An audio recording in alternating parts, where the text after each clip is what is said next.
এজিদ বাহিনীর ২২,০০০ সৈন্যের ৭,০০০ ছিল হাফেজ আর ৩,০০০ ছিল মুফতি। ইমাম হুসাইন রাদিয়াল্লাহু আনহু একা দাঁড়িয়েছিলেন। কারবালার মাঠে একে একে যখন সবাই শাহাদত বরণ করছেন এবং ইমাম হুসাইন রাদিয়াল্লাহু আনহু যখন কেবল একা দাঁড়িয়েছিলেন, তখন তার শেষ কয়েকটি বাণীর কিছু অংশের অনুবাদ। কেন আমাকে হত্যা করতে চাও? আমি কি কোনো পাপ অথবা অপরাধ করেছি? এজিদের সৈন্যবাহিনী বোবার মতো দাঁড়িয়ে রইল। পুনরায় ইমাম হুসাইন রাদিয়াল্লাহু আনহু বললেন, আমাকে হত্যা করলে আল্লাহর কাছে কি জবাব দেবে? কি জবাব দেবে বিচার দিবসে প্রিয় নবীর কাছে? এজিদের সৈন্যবাহিনী পাথরের মতো দাঁড়িয়ে আছে।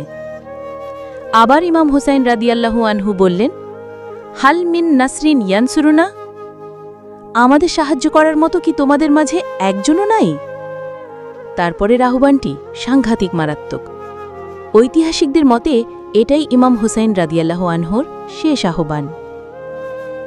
আমার কথা কি শুনতে পাও না? তোমাদের মাঝে কি মাত্র একজনও মুসলমান নাই? মুসলমানের এই অপদার্থের দল ইমাম পাকের বাণী মুবারকের কোনো জবাব দিতে পারল না। সমস্ত কারবালা নীরব নিস্তব্ধ হয়ে গেল।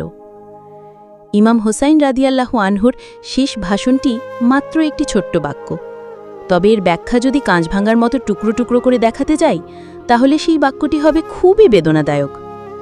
ইমাম হুসাইন আসল আর নকলের ভাগটা পরিষ্কার করে দেখিয়ে গেলেন। সেরকমই অর্থ বহন করছে ইমাম হুসাইন রাদিয়াল্লাহু আনহুর শেষ ভাষণটিতে। কারণ এজিনের সৈন্যবাহিনীতে একজন হিন্দু, বৌদ্ধ, খ্রিস্টান অথবা অন্য ধর্মের কেউ ছিল না, সবাই ছিল মুসলমান। অথচ কি সাংঘাতিক এবং ভয়ঙ্কর ভাষণ! তোমাদের মাঝে কি একজনও মুসলমান নাই? না, একটিও সত্যিকার আসল মুসলমান ছিল না বলেই ইমাম হুসাইন রাদিয়াল্লাহু আনহু এই আহ্বান জানিয়ে পৃথিবীকে চোখে আঙ্গুল দিয়ে বুঝিয়ে দিয়ে গেলেন। তিনি বুঝিয়ে দিয়ে গেলেন যে যারা দাঁড়িয়ে আছে তারা সবাই নকল মুসলমান।